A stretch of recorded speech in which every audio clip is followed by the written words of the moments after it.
It's very much focused around under 25-year-olds and weapon-enabled offences, particularly knives. It's around admissions to A&E where there's been a weapon involved, and it's also around non-domestic homicides. There's particular concerns around the amount of young people that are carrying weapons, particularly very serious weapons, and their ability to purchase and access them. Well, obviously they can get a kitchen knife out of a drawer, but in terms of kind of the machetes, the Rambo knives, those really worrying weapons. Hello and welcome to Kirklees Local TV. The West Yorkshire Violence Reduction Partnership was established in spring 2019 because of national increase in serious violence. 18 force areas were allocated funding to establish VRPs, including West Yorkshire. The VRP has created the platform for a whole system multi-agency public health approach to tackling serious violence across West Yorkshire. The team are committed to partnership approach which maximizes the opportunities for collaboration, integration and prevention of serious violence. The vision of the Violence Reduction Partnership is to build a highly effective pan-West Yorkshire partnership which will work together to protect, prevent, reduce the effects of serious violence across our communities. Today in our studio, we have Wayne Hoyle, Violence Reduction Partnership Delivery Manager for Kirklees, to tell us more about Violence Reduction Partnership rolling out in Kirklees. Thank you so much for taking some time out to come and speak to Kirklees Local TV. How does the VRU define serious crime? Well, we've just been recently rebranded. So we started out as a violence reduction unit.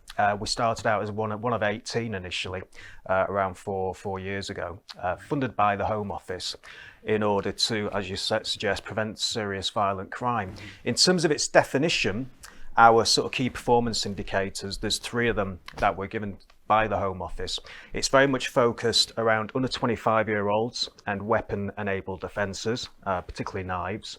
It's around admissions to A&E where there's been a weapon involved, and it's also around non-domestic homicides, so those murders where it's of a non-domestic nature. So they're the 3 things that all the violence reduction units or partnerships, some of them are slightly rebranded, that's what we're sort of seeking to reduce. Yeah. Sounds very much youth.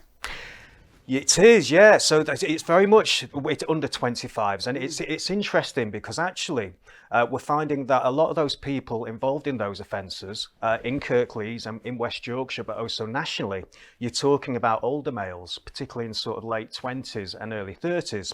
So I think there's some discussion at the kind of highest level whether it's appropriate to maintain that under 25-year-old focus, or whether there could be, there's some flexibility there. I think that would be a good idea, not to be rigid with that, but I understand the rationale in terms of obviously getting in there younger before the problems become too serious, which is why I think that was the case. If it's under 25s, then who deals with the 25 plus then? It's a very good question. They would be dealt through by the normal routes that have always been in there. So I guess you're talking very much about prosecution by an enforcement by the police in that case, but there's very little interventions or programs for that older age group, and I think that's a bit of an issue.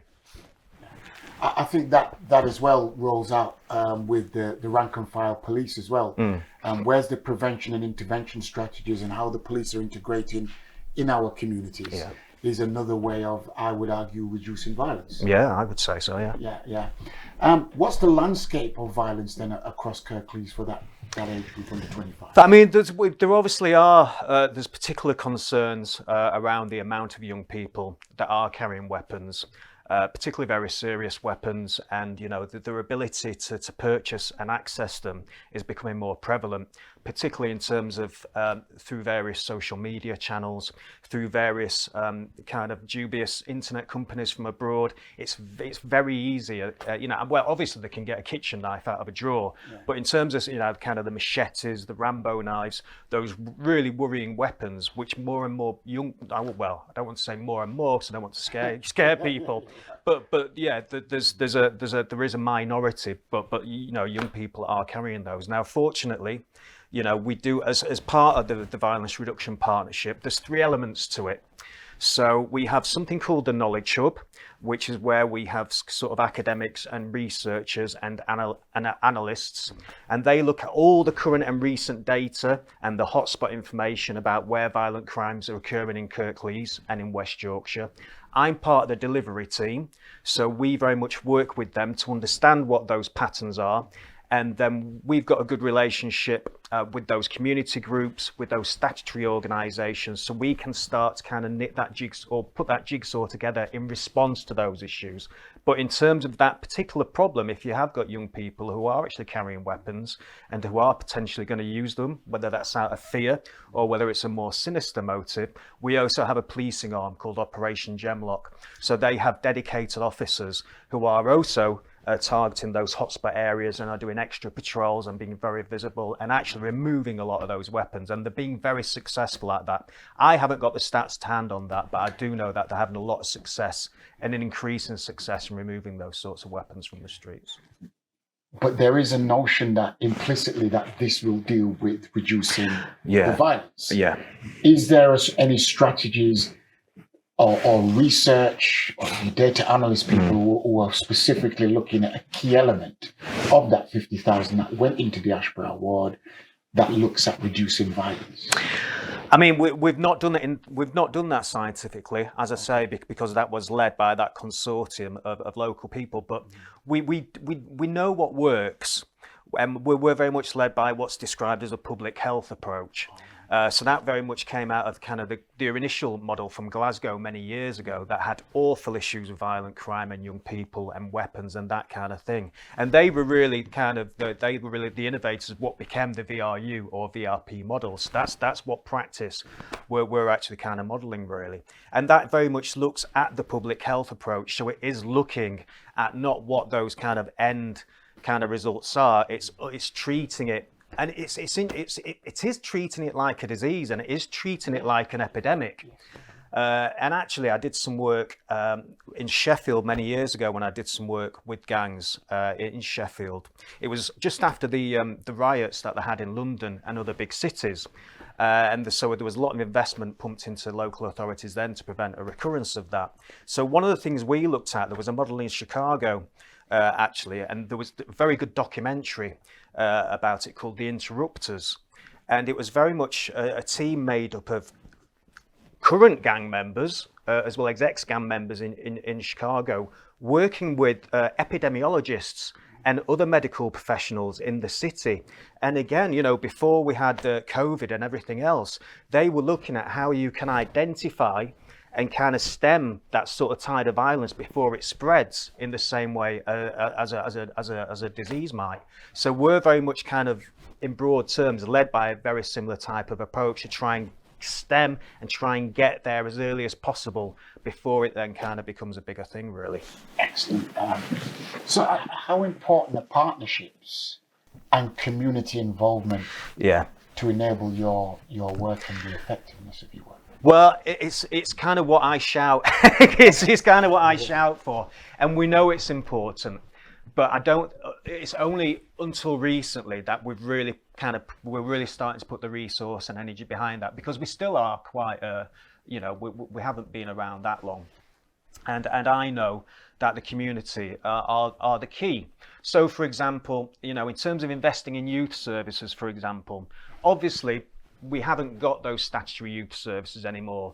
But actually, I think we can get a lot more and be a lot more effective by supporting or funding those kind of grassroots initiatives, because young people know those kind of leaders in that community. They'll trust them.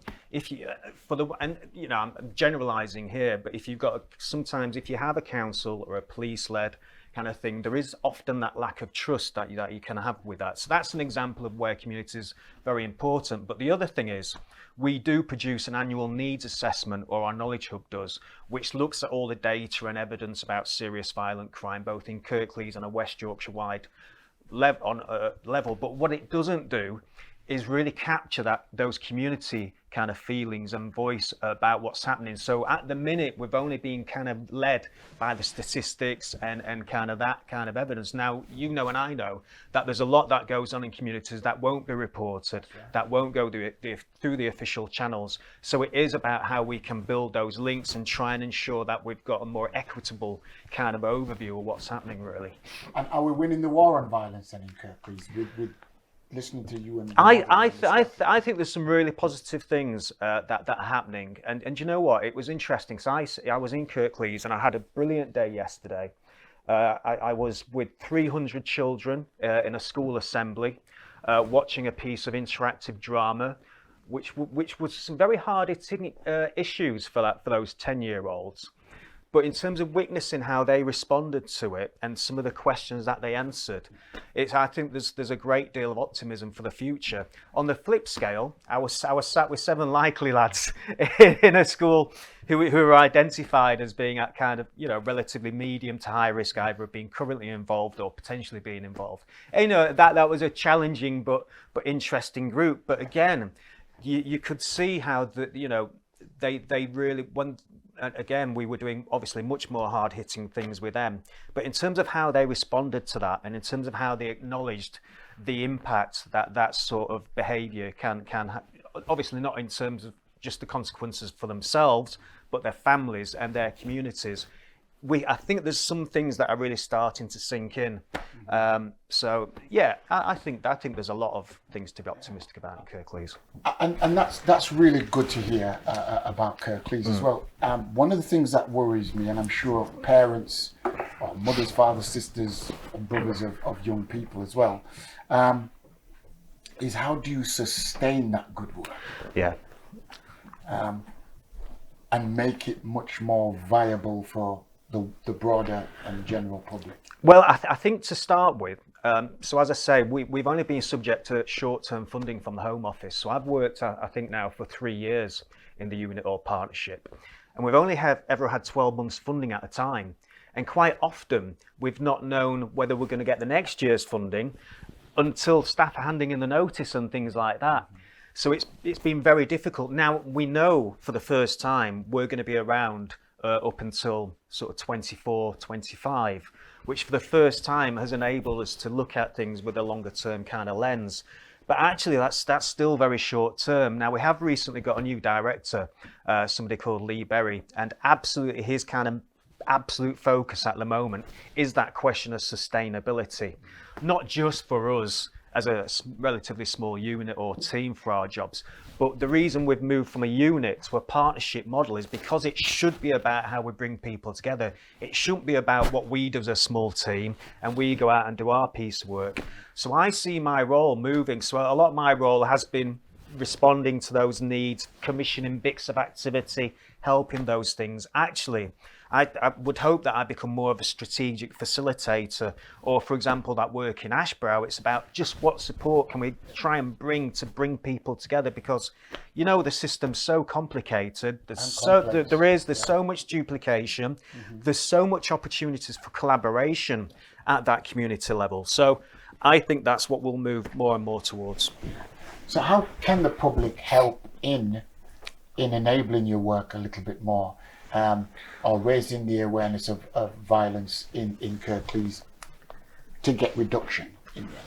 Yeah, it's a good question. I mean, my sort of main link in with the public or the community is with those community groups and organisations. And I guess that's an interesting question you pose, because I've not got an obvious answer to that. But so that I think that's a good challenge actually, because I think we ought to, as a partnership, see how we reach out more to the general public, not just those community groups involved with the sector or whatever. So that's something I'll absolutely take back and pose to the rest of the team, and I'll let you know what we come up with.